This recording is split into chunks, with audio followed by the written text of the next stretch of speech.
Reiškia, trumpai drūtai. Ir aš pastebėjau, kad mano greito skaitimo mokymai labai sutrumpėjo. Reiškia, iš pradžių buvo savaitė, po to 2 dienos, dabar būna 15 minučių, kai kuriems per 3 minutės. Rezultatas tas pats. Žiūrėkit, yra 3 reiškia, skirtingi būdai, kurio pirmas tai yra racionalus skaitimas. Jisai pagreitina vidutiniškai 5 kartus greitį, su kuriuo jūs dirbate ieškant reikiamos informacijos. Ir čia pagrindinis principas, kad 80% informacijos, bet kurioje knygoje yra kas vanduo. Ir užduotis neskaityti visos knygos nuo pat pradžių iki galo, reikia ką? Tiesiog ieškoti tai, kas yra įdomu. Taip pat iš 5 knygų geriausia, arba iš 10 knygų suras tas knygas, kurios, žinai, yra esmė. O kitos jo žino, tik tai perrašo tai, ką rašė kažkoks ten vienas kitas įdomus dalykas. Jo, raktažodžius, tos vadinamus triggerius, aš dar to pademonstruosiu, bet mintis yra tam, jog jūs turite atsakyti klausimą, ko jūs ieškote šitoje informacijoje. Ir jeigu androgogikos srityje dirba, tai jūs dažniausiai turite ieškoti ko? Technologijų, principų, metodų, ką galima praktiškai panaudoti. Ir knygose dažniausiai šitai dalykų skiriama 1 puslapis, 2, 3, o viso to vandens skaityti net neapsimoka. Tai racionalaus skaitimo principą, aš dar detaliau paaiškinsiu, leidžia greičiau tiesiog dirbti su informacija. Antras būdas, tai yra dinaminis skaitimas. Jo užduotis, kai jūs turite, pavyzdžiui, straipsnį kokį nors arba keletą puslapių, arba visą knygą norit perskaityti nuo iki, tai čia mokėjimas tiesiog greitai skaityti. Vidutiniškai kiekvienas iš jūsų gali minimum 5-10 kartų greičiau skaityti. Ir paradoksas, kad kuo tu greičiau skaitai, tuo tu geriau įsimeni, tuo dėmesys geresnis. Kodėl? Naudojant principą, kas bandė slidinėti. Kai nuo žalio kalniukų, kaip tenais, dar mobiliakų gali pašnekėti, ne? Nors kažkai ir nuo varlinukų buvo stresas, ne maksimali koncentracija. O kas bandė nuo jodo kalno dar mobiliakų pašnekėti? Ne, kai greitis didelis, tu maksimaliai koncentracija. Tai ir čia, kai tau reikia knygą per 15 minučių perskaityti ir dar ją po to atpasakoti, tai iš tikrųjų nėra kada tenais krapštyti nosį, nes viskas greitai vyksta. Ir trečias yra fotoskaitimas. Fotoskaitimas, jisai remiasi to principu, kuris jau seniai yra įrodytas, vis daugiau yra įrodymų tam, kad viską, ką žmogus bent trumpam pamato, jisai atsimena. Tai reiškia, tam, kad pamatyti ir nufotografuoti informaciją apie, iš puslapio reikia ką? Per greitos atminties čempionatus paaiškėja, kad sukoncentruoja dėmesį per pusę sekundės, yra žymiai ilgiau negu 4 sekundėm. Kodėl? Tai, kad foto atmintis dirba kaip? O tik tai pradeda nagrinėti tą veidą, dėmesys įsiblaško ir tavo sunku atspėti. Tai žymiai lengviau atsiminti per pusę sekundės 26 skaičius, negu per 4 sekundės 94. Kodėl? Kad išlaikyti 4 sekundės dėmesį yra nepaprastai sunku. Tai fotoskaitimo greitis yra tuo metu, kai normaliai žmogus skaito 250 žodžių per minutę, tai čia yra 25 000 žodžių per minutę.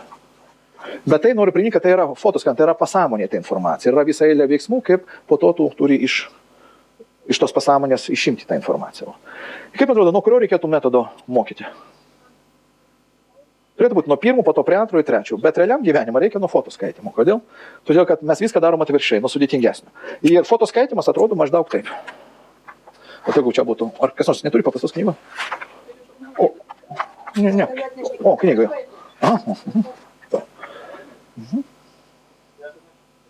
O, tai viskas, jau turim, ačiū. Kad čia net ne knyga. Tai žiūrėkit, fotoskaitimas, kaip atrodo, jis atrodo va taip.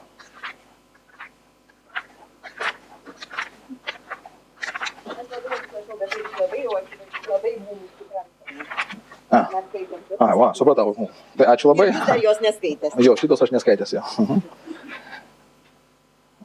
O, refleksyvus mokymas. Ne? Kai paimi tokią knygą, jau kažkaip kyla noras gal palsėti, teisingai. Ir iš tikrųjų, pats didžiausias iššūkis yra smegenims storas knygas ir po fotoskaitimų įvyksta 2 dalykai. Pirmas dalykas, dingsta baimė. Tam dalykų, nes kai tu nufotografuoji, atsiranda tam tikras simpatija šitam dalykui. Tai yra antras dalykas, nes kai tu jau po to aktyvini tą informaciją, atsiranda toks dėžavų sindromas keistas. Pasirodo, aš su to kažkada tai jau turėjau reikalų. Taigi dar kartą, visas greitis yra toksai, kad jūs, aišku, labai įdomu, vienintelis pašalinis neigiamas efektas - aplinkinių reakcija.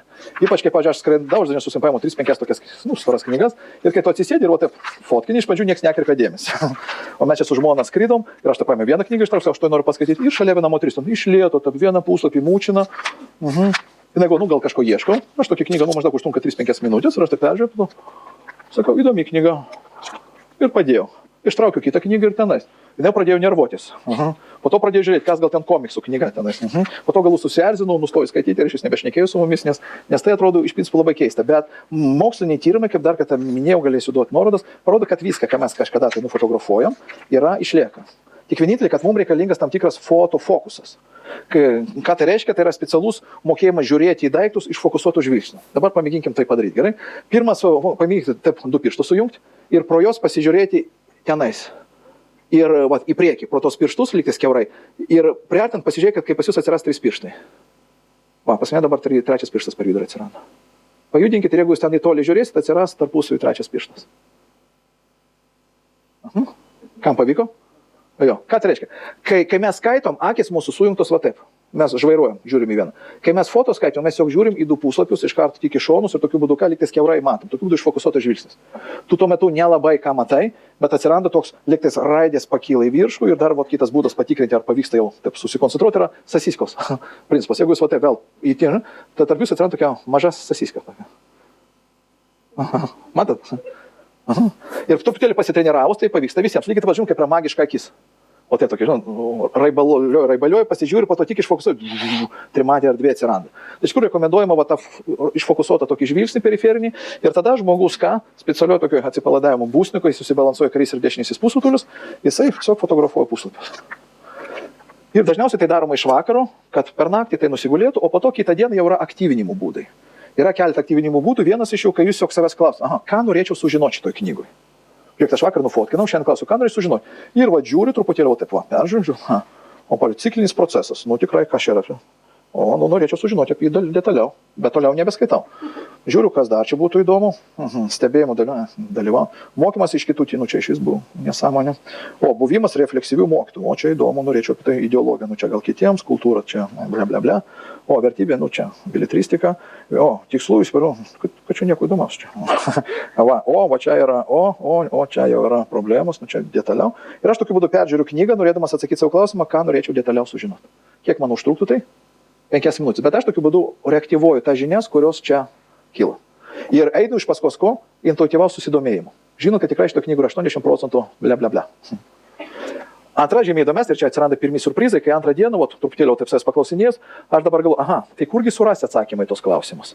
Ir va čia labai įdomus dalykas, refleksija ir duomenų grįsta praktika. Ir jau čia pradedu skaityti tai, kas man yra įdomu, bet taip trumpai.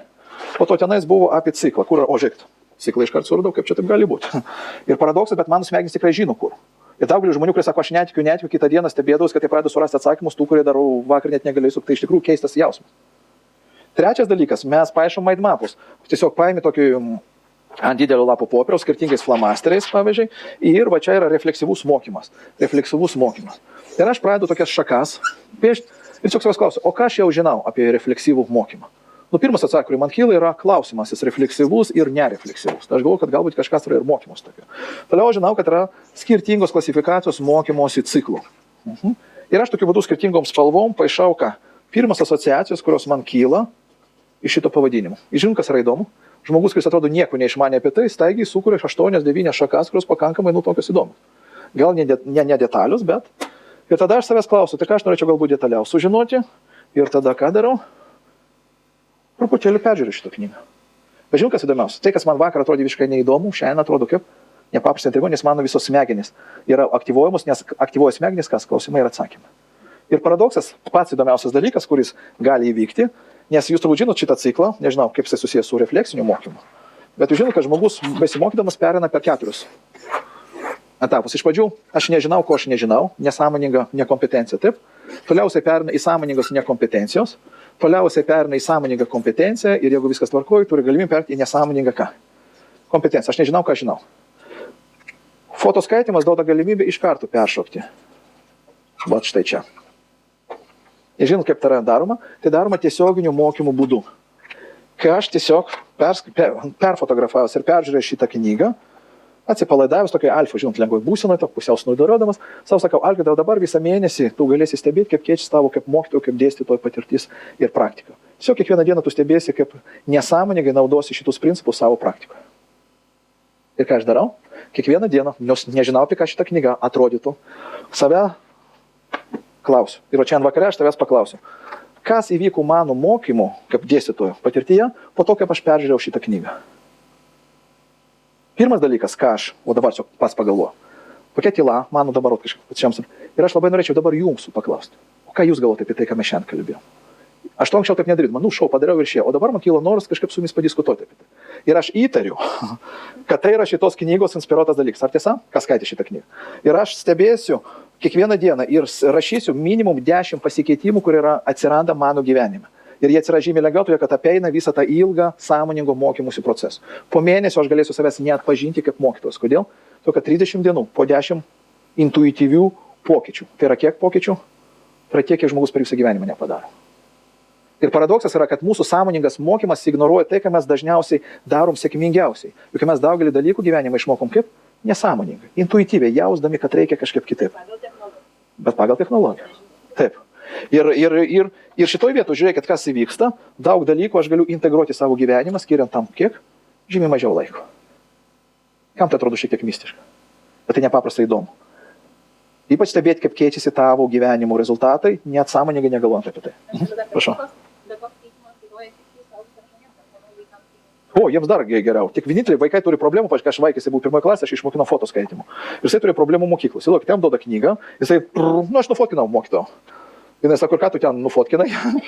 Tu davai, kas ant pirmam puslapį, kas ant, aš galiu, sako, žemėlapį. Kokį žemėlapį tvojim atsidėti, ramės min. Ir jiems yra, per daug būna iššūkis. Ir jisai dabar kiekvieną dieną klausia, tėti, tai kaip fotoskaitimo ar vėl tų niurių, liūdnų būdų. Sako, mokytoja prašė šiaip, bet prieš tai sakau, nufotkinas. O, gerai, kažkas užduodė.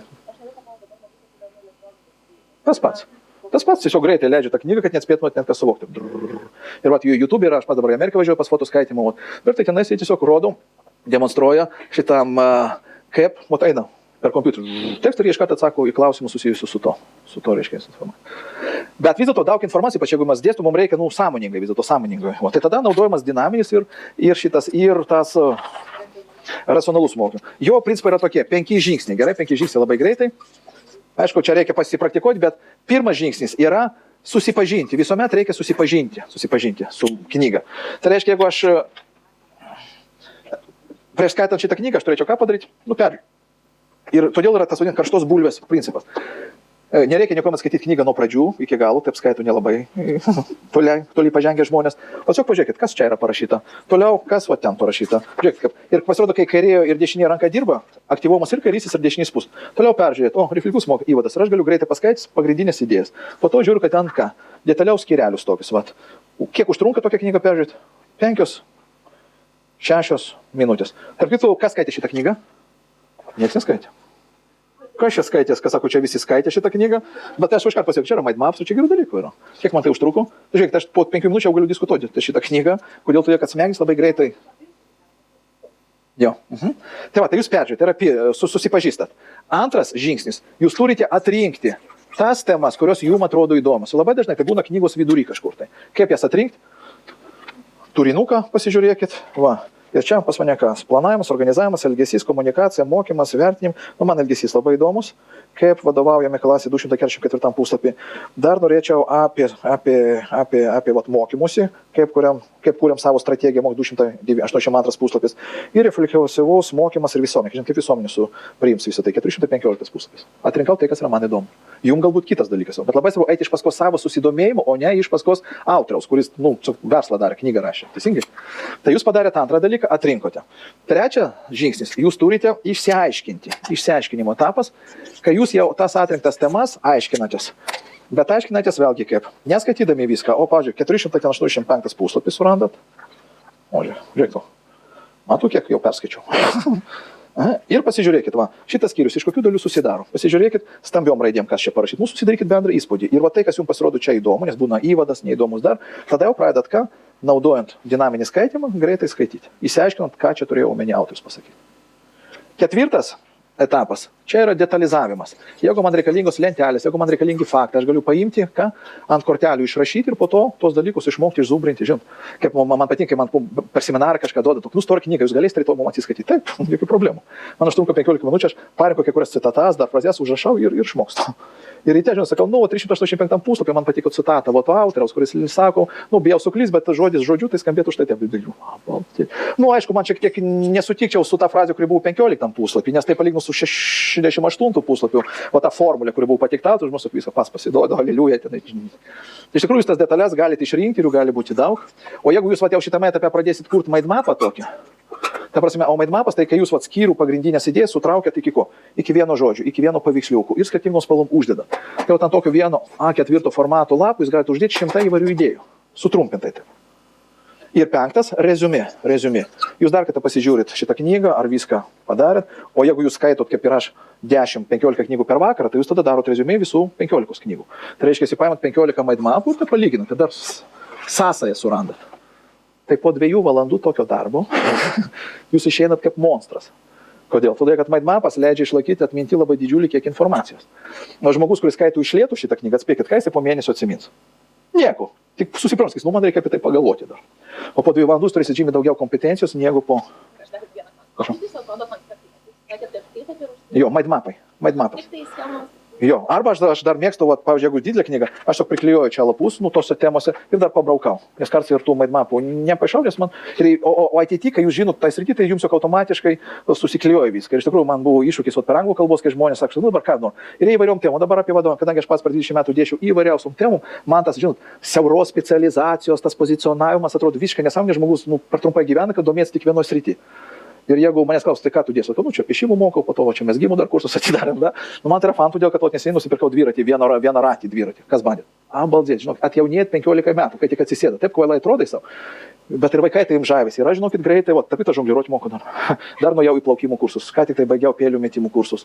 Ir dar važiuoju ekstremalaus vairavimo kursus, jo ir dar su gitara mokiausi, tarp kitų nutraukiau greičiau išmokti, mokydamas vaikus, nes jie per 2 metus neišmokė, tai aš nutraukiau jos gitarą mokysiu, tačiau ir pats mokiausi. Va, taip pat noriu dabar greito rašymų, dar 5 kalbas noriu išmokti, ir tai viskas galima, nes kai tu matai, kad tavo smegenys dirba vis greičiau, tu nebegali sustoti. Ir kai trumpas reziumė, kai mes ėjom į knygyną, o žinot, Amerikoje tam didžiulį knygyną, aš su vienu draugu, kuris irgi knygomanas toksai, tai jisai po pusę valandos jam kompas pastrigų, sako, kad čia tiek daug knygų nežinau. Aš po 8 valandų čia lieku, po 8 valandų išėjau, žinok, nėra kas skaityti, nėra tokio, kad smegenys gali milžiniškų greičių tai perdirbti. Ir, pavyzdžiui, pastebėjau, kodėl, pavyzdžiui, amerikiečiai stebisi labai dažnai mūsų idėjom, todėl, kad, žinot, amerikiečiai taip labai taip. Ir kai atien, sako, klausyk, ten specialistai, greito mokymo specialistai. Ir jis sako, klausykit, aš jums parodysiu mūsų biblioteką, institutų, ten didžiulis New Yorko institutas, 5 knygas man atneša. Sakau, tik tai tiek, o tą skaitėt, o su to būt susik, ne. Sakau, aš per 3 savaitės pakeičiau 18 lėktuvų, aš susipažinau su visais ekspertais, jūs buvot, bet jūs matėt gyvą Lozaną, taip, sakau, aš jau buvau mokinys. O jūs ką žinot apie drakoną, taip, bet kad čia tik tai kosmonautą žino, taip, bet ar jūs, taip, ir čia tik pradžia, Ir kai aš klausiau, o žinot, ir tai man atrodo, kad aš labai greitai viską darau. Bet kai aš paprašiau Ramono Kampai, kuris greitos atminties specialistas, parodyti, kaip jisai skaito, tai supratau, kad aš dar tik kelio pradžioje, nes pas yra ten, rodo, kaip jisai... Ir kaip jisai skaičia, parodo ir viską atsimena, aš klausiu, kaip tau mes atrodom. Jeigu atvirai, kaip sulėtintam kine. Ir kai žmogus sako, galbūt kažkokia prasme man reikėtų susidomėti ir galbūt net nupirkti knygą kokią, kol žmogus šitą sakinį pasako, kažkas jau perskaitų 5 knygas, sako, geras dalykas. Bet noriu pasakyti, kad visą tai įvyko su mano smegenimis, aš buvau pats lėčiausias, ir grupiai, bet aš galvoju, kad kiekvienam jūsų studentui tai galėtų įvykti, jeigu išmokti bazinių dalykų, kaip greitai skaityti, kaip greitai įsisavinti, taip pat kaip greitai konspektuoti. Dar tu trumpa patirtis, buvo susitikęs Londone dėl pasaulio čempionato ir apie 2 valandas ten detaliai šnekam, kur ten ką, ir vienas žmogus susėdė taip sakiniotas to pačiu ir kažką ten. Ir sako, ar teisingai supratau mūsų pokalbio tokį reziumė, tokį mind mapą, sudėtingai, nežinau, 100 šakų. Sakau, čia kas kalbėjo? Čia mes su jumis kalbėjom. Ir jisai ten detalės, įdomu, galima man kopijas, gerai, aš jums atsiųsiu. Aš sakau, o kaip jūs tai greitai padarėte? Šiaip aš esu pasaulio čempionas greito rašymo. Tai ir kai mes žiūrėjom, kaip žmonės greitai ten spausdina, greitai konspektuoja, kad čia iš vis. Ir dar trumpas paskutinis, ar būna taip, kad per paskaitą žmonės, jūs išeinat ir jaučiat, kad nieko įdomaus nebuvo. Būna, kad dėstytojai nelabai įdomus. Kai jūs žinot, kaip dirba smegenys, tokio jūsų gyvenime nebeatsitinka. Pavyzdžiui, man aš anksčiau irgi mėgodavau, mirdavau paskaitos. Dabar man nesvarbu, ką žmogus šneka. Nes žmogus kaip fonas, jisai kažką šneka, tu tuo metu paišai savo mind maps ir išeini su 100 minimum idėjų. Kai žmogus sako, aš iš seminaro išsinešiau tik vieną idėją, tu jūs bereikalų išmetęs pinigus. Nes tie, kas moka mokytis, jie tiesiog kaip fonas suvokia bet kokį dalyką ir tai produkuoja jiems 100 gerų idėjų, kurias jie po to ir pritaiko. Tai vėlgi prie įgūdžių mokytis, kad jeigu studentai moka mokytis, kad net ir vadovėlį sudėtinga ar ką leidžia jiems.